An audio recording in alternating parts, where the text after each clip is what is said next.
Olá, bem-vindo ao programa Reavivados por Sua Palavra aqui da TV Novo Tempo. Estamos começando o dia, a programação do dia na TV, com o programa Reavivados por Sua Palavra. É isso daí. Nós temos a alegria de podermos convidar você para não se esquecer de estudar a palavra hoje. Amanhã também, depois. Olha, falta só um pouquinho. Cadê? Olha aqui, falta só um pouquinho para a gente terminar. Nós temos que cuidar com a Bíblia aqui, que já está meio esfacelando aqui. Mas tem pouca coisa. Daqui a pouquinho estamos em Apocalipse e vamos começar tudo de novo. Estamos estudando, passando com você a carta aos Hebreus. Uma carta linda, maravilhosa. O contexto da carta é assim, ligar o Antigo Testamento ao Novo. Dar significado, ou ressignificar, os símbolos, o ritual do santuário, as leis que Moisés colocou. A maioria, a grande maioria delas apontava para Jesus como o Messias, o Cordeiro de Deus, o sumo sacerdote e assim por diante. E esta carta vem confirmando essas coisas. Jesus é maior que os anjos. Ah, sim, Jesus é maior. Jesus é maior que o sacrifício, Jesus é maior que Moisés. E agora nós chegamos ao capítulo 4. Aqui no capítulo 4, a gente vai encontrar a questão do descanso. Na realidade, ele faz parte do capítulo 3, que já aborda esse tema, né? Que já vem abordando lá desde o 3:7 até aqui. Mas o convite, a primeira palavra aqui do capítulo 4 é: temamos, portanto, vamos temer, para que não suceda o mesmo que aconteceu com o povo lá no deserto. O que aconteceu com o povo no passar dos anos, na história. Então, tema. E se esforce, tem aqui verso 11, esforcemo-nos para entrar naquele descanso. E fala do descanso. O descanso primeiro em Canaã, não é? Ali era o descanso. Menciona aqui de raspão o descanso do sábado. Porque essa questão de descanso aqui é sabatismos, sabatizo, são palavras relacionadas ao sábado, ao descanso, não é? Aqui, então, resta um repouso. E é isso que você e eu precisamos nos aferrar, nos fixar. O repouso de Deus aqui e eternamente. E nós queremos entrar nesse descanso de Deus. Mas, sobre o capítulo 4, daqui a pouquinho, depois do intervalo, eu espero você, não saia daí, hein? Capítulo 4 da Carta aos Hebreus.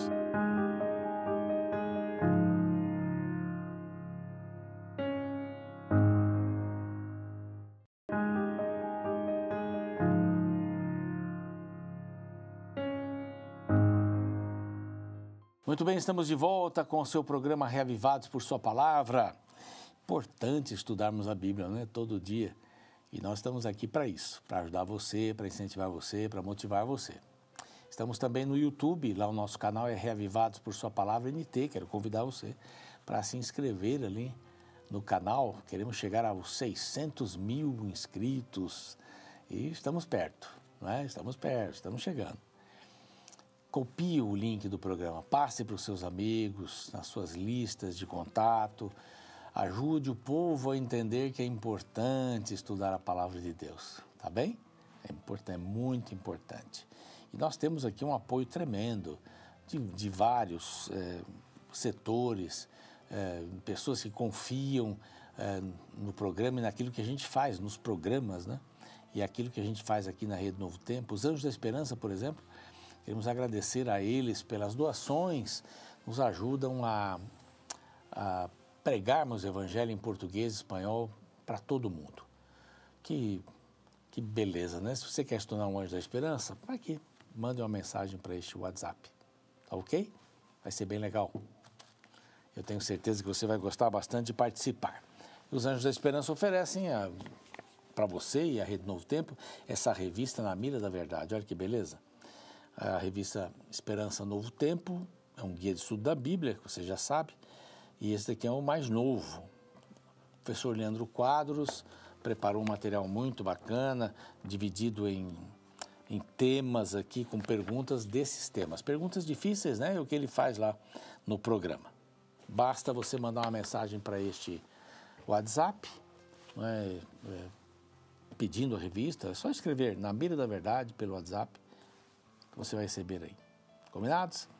Nós estamos também no Deezer, no Spotify, no NT Play. E se você quer contar a sua história de relação com a Bíblia, sua relação com a Bíblia, sua relação com o programa Reavivados por Sua Palavra, escreva para a gente lá no Instagram, nt.prronaldo, nt.prronaldo, tá bem? Vou aguardar lá uma mensagem sua. Bom, Hebreus, que coisa maravilhosa. Esta carta é maravilhosa. Aqui nós temos desde o início a afirmação de Jesus como Deus, completamente Deus. E maior do que qualquer coisa que tenha sido feita antes dele e que apontava para ele. Claro, é maior, ele que fazia a sombra, não é? Matar cordeiros, ele era o cordeiro. A sombra dele, a sombra da cruz. Não é? Cruz, ressurreição, assunção aos céus. Então nós vimos que ele é superior. Ele é superior e nós devemos obedecer a palavra. Importante obedecer a palavra. Não negligenciar a palavra. Nós já vimos que a sua humanidade foi muito especial. Capítulo 2. Capítulo 3, ele era maior que Moisés. E nós devemos dar ouvidos, ouvir e escutar. Só fazendo um apanhado aqui geral, né? Temer voltarmos àquilo que éramos no passado, perdidos, não é? Dando voltas e círculos para chegar em Canaã, sendo que ele estava perto, a região estava perto. Nós também não aceitamos entrar em Cades Barnea. Quantas vezes a gente para e diz assim, Senhor, não vou entrar não porque tem gigantes. Eu não vou me comprometer a esse ponto porque aí já complica. Hoje, se ouvirdes a sua voz, escute. Maior que Josué, temos que entender que Deus vê todas as coisas, está aí procurando a gente.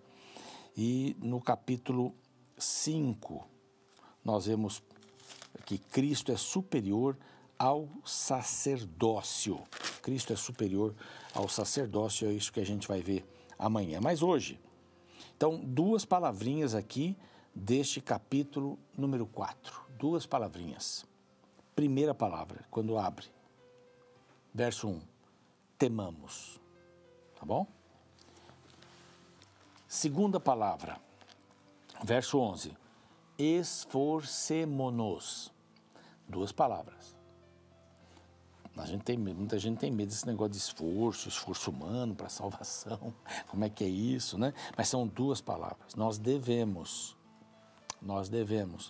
não duvidar. Então, temamos para não fazermos aquilo ou passarmos pelo caminho onde já falhamos. Temamos, portanto, que sendo-nos deixada a promessa de entrar no descanso de Deus, que aqui vem falando sobre a questão do descanso de Deus, né? Suceda parecer que algum de vós tenha falhado. Porque também a nós foram anunciadas as boas novas, como se deu com eles, mas a palavra que ouviram não lhes aproveitou, visto não ter sido acompanhada pela fé naqueles que a ouviram. Nós, porém, que cremos, entramos no descanso. Então, o descanso não era o lugar apenas. Deus disse assim, você pode entrar em Canaã, vai por Cades Barnea, pode entrar, tem gigantes? Deixa comigo. Eu resolvo essa questão. Pode entrar. Eu trouxe vocês do Egito aqui para entrarem na terra, essa terra é de vocês. Vou tirar todo mundo que entrou a mando de Satanás aqui, para não permitir que o meu povo entrasse. Podem entrar, a terra é de vocês. Então, quando ele diz assim, o que a gente tem que temer? Qual deve ser a preocupação? A preocupação do articulista, esse foi Paulo, né, que escreveu, é assim, olha, para não suceder, parecer que alguns de vós tenham falhado. Porque aquele povo lá ouviu, mas não escutou.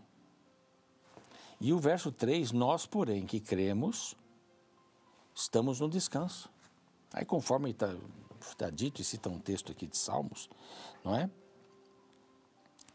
Nós entramos no descanso. O descanso do Senhor. E faz uma pequena comparação aqui com o 7º dia. Descansou o Senhor no 7º dia. E depois não entrarão no meu descanso. Quer dizer, Deus já tinha um dia, o 7º dia. que era o descanso espiritual, né? Era físico, mas era espiritual. E Deus aqui diz assim, não, mas vocês não vão entrar no meu descanso. Vocês vão ficar 40 dias aí rodando, 40 anos rodando. Não vão entrar no descanso.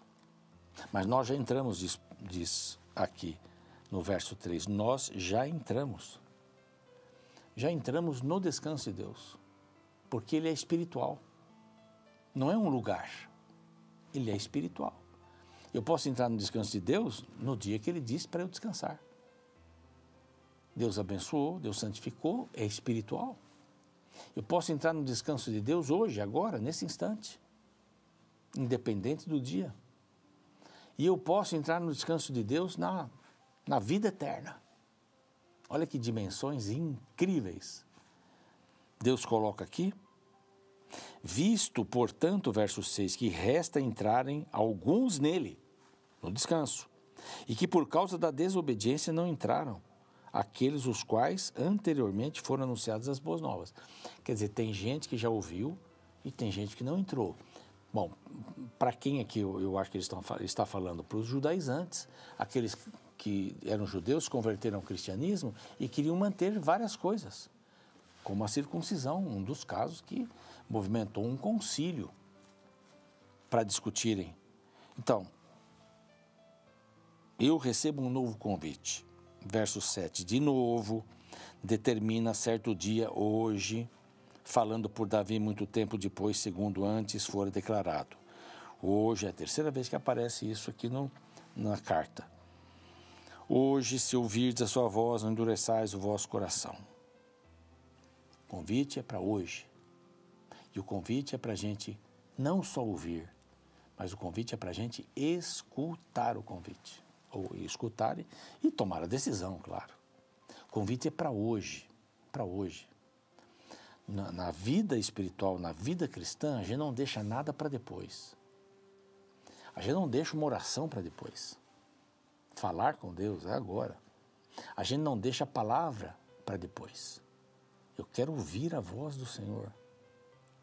Eu quero ler a palavra do Senhor. Eu quero saber qual é a vontade dele para a vida hoje. Então, quando você deixa de estudar a palavra, um dia, 2, 3, daqui a pouco você conta, está mais de um mês sem estudar a palavra. Você só vai à igreja e ouve lá o pregador. Quando vai? Isso não é vida cristã. Por isso que você, não é, a pessoa, não vou falar você, mas por isso que a pessoa, ela diz assim, Deus não... Claro, você escolheu outro caminho. Deus diz assim, entra, eu vou dar o descanso. Ele diz assim, não, pode deixar que eu vou descansar sozinho. Eu sei como fazer isso. Está me chamando hoje? Quem sabe depois. Não tem esse negócio de chamar a criança? Tem até umas historinhas aí. Né? Chama a criança, chama a criança, chama a criança. Depois. Já vou. A gente faz a mesma coisa com Deus. A gente faz a mesma coisa com Deus. É a partir do verso 8... Aqui, ora, se Josué lhes houvesse dado descanso, não falaria posteriormente a respeito de outro dia. Portanto, resta ainda um repouso, um descanso.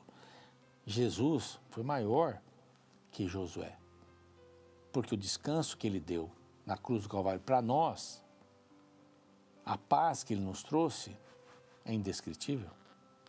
É indescritível. Aí vem o verso 11, esforcemo-nos, pois, por entrar naquele descanso, a fim de que ninguém caia, segundo o mesmo exemplo de desobediência que os que caíram, não é? Porque a palavra de Deus é viva e eficaz e mais cortante do que qualquer espada de 2 gumes, corta dos 2 lados, e penetra até ao ponto de dividir alma e espírito, juntas e medulas, e é apta para discernir os pensamentos e propósitos do coração. Isso é um texto fortíssimo, lindo, maravilhoso. A palavra. O descanso está na palavra, não duvide da palavra. Não duvide da palavra. Mas não duvide da palavra. O descanso está na palavra. E não há criatura que não seja manifesta na sua presença. Pelo contrário. Todas as coisas estão descobertas e patentes aos olhos daquele a quem temos de prestar contas. Deus vê tudo. Deus vê tudo. Quem está sofrendo não está sozinho, porque Deus vê tudo. Quem está fazendo alguma coisa ilícita, achando que está sozinho, Deus também vê tudo. Deus vai ser juiz. Como é que eu posso entrar no descanso de Deus? Tem que ser íntimo com Ele. E eu tenho que achar que Ele vê tudo mesmo. Que eu não escondo nada dele. Alguém me disse uma vez, vai contar uma história?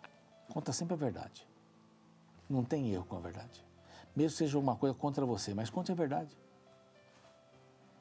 O Senhor vê tudo. Vê todas as coisas, todas as coisas.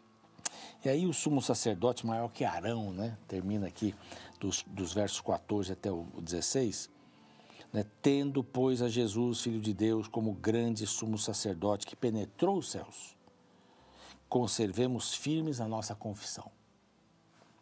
Por quê? Porque não temos um sumo sacerdote que não possa compadecer-se das nossas fraquezas. Antes, foi ele tentado em todas as coisas, à nossa semelhança, mas sem pecado. Senão ele não poderia morrer por nós. Ele adquiriu a natureza de Adão antes do pecado. Física, depois, né? Mas a natureza antes do pecado. Acheguemo-nos, portanto, confiadamente, confiantemente mesmo, junto ao trono da graça. Não duvide, a fim de recebermos misericórdia e acharmos graça para socorro em ocasião oportuna. Ele pode sim se compadecer de todas as nossas necessidades. Ele pode sim entender as tentações pelas quais passamos. Aqui, pode entender perfeitamente, porque ele passou por isso. A sua humanidade, que revestia a sua divindade, a sua humanidade foi real. Foi real, não pecou. Então ele pode nos ajudar.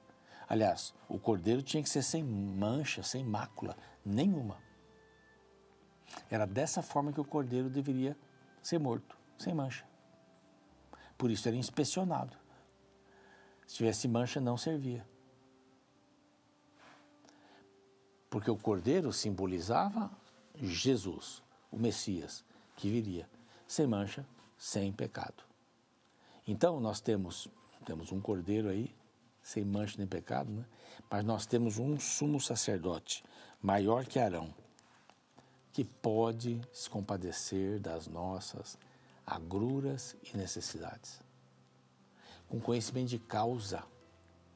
Ele andou entre nós. Conhecimento de causa. Ele morreu por nós na cruz do Calvário. E sem essa morte, sem a humanidade dele, que era a encarnação, nós não teríamos o Messias. Então, vai entrar no descanso? O descanso é espiritual. O descanso sempre foi espiritual.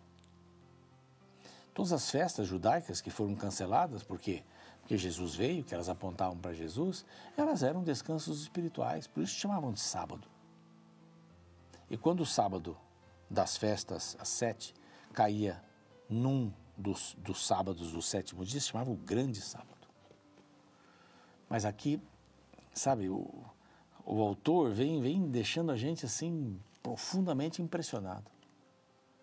Nós que ouvimos e somos salvos pela graça, já estamos no descanso. Então vamos temer não sair do descanso. Vamos esforçar-nos para nos mantermos nesse descanso. Como nos esforçar? Bíblia, oração e uma fé operante. É assim que a gente se esforça para manter esta visão do descanso todos os dias. Todos os dias. Você está entendendo, né? Por que a gente não pode negligenciar a palavra? E quando abrimos a palavra, a gente não deve duvidar da palavra. Ela é eficaz, como diz aqui, espada viva. É a palavra do Senhor. Vamos orar? Senhor, Deus e Pai, nós temos a alegria de podermos contar com o Salvador. Através da graça, nos chamou a atenção, mas quando nos aproximamos dele, percebemos que havia muito mais para aprendermos. Além da graça, a misericórdia, ambas nos ensinam a perdoar como fomos perdoados e caminharmos juntamente com Cristo, que é o autor e consumador da nossa fé.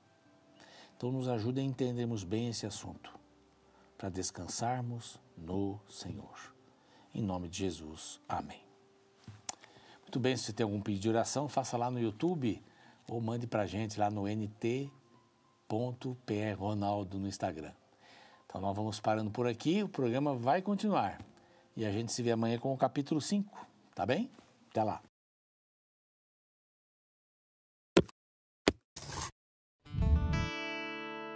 Uma figura muito importante no Antigo Testamento é o sumo sacerdote. Ele era o representante do povo diante de Deus.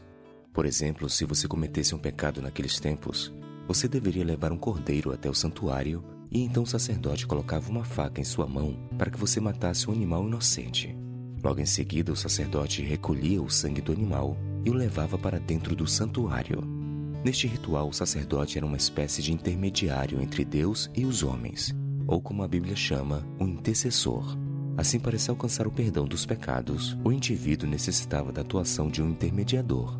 Sozinho, o pecador não tinha acesso a Deus. Porém, no Novo Testamento, essa realidade é alterada. Jesus, o Cordeiro de Deus, caminhou até a cruz do Calvário e lá entregou sua vida como sacrifício pelos pecados de toda a humanidade. Seguindo então o mesmo processo do santuário, Jesus se ergueu do túmulo e se tornou o sumo sacerdote celestial, sendo o Cordeiro e o intercessor entre o céu e a terra. No capítulo 4 do livro de Hebreus, encontramos Paulo dissertando sobre esse assunto. A partir do verso 14 lemos: Tendo, pois, Jesus, o Filho de Deus, como grande sumo sacerdote que adentrou os céus, conservemos firmes a nossa confissão. Neste texto, Jesus é colocado de forma superior aos sacerdotes do Antigo Testamento. Nenhum outro sumo sacerdote foi chamado de grande. Nenhum outro sumo sacerdote adentrou os céus. Nenhum outro sumo sacerdote é filho de Deus. E sabe, biblicamente falando, Jesus é tanto o Cordeiro quanto o sacerdote que trabalha em nossa salvação. Desta forma, não precisamos mais de homens que intercedam por nós. Jesus é o próprio intercessor. Ele é a única ponte que você precisa para se conectar com o céu. Porém, eu escuto muitos sermões que falam do que Jesus fez por nós no passado, focando em sua obra na cruz. Também escuto muitos sermões que falam do que Cristo fará por nós no futuro, focando de seu retorno a este planeta como rei. Mas confesso que ouço poucos sermões que falam do que Cristo está fazendo por nós no presente. Segundo a Bíblia, neste exato momento Ele está fazendo o trabalho do sumo sacerdote, intercedendo por nós junto ao trono de Deus. Sim, neste exato momento, você pode olhar para o céu na certeza que tem alguém lá preocupado com você. Com esta certeza em mente, é que Paulo faz uma linda declaração no verso 16. Portanto, aproximemo-nos do trono da graça com confiança, a fim de recebermos misericórdia e encontrarmos graça para ajudar em momento oportuno.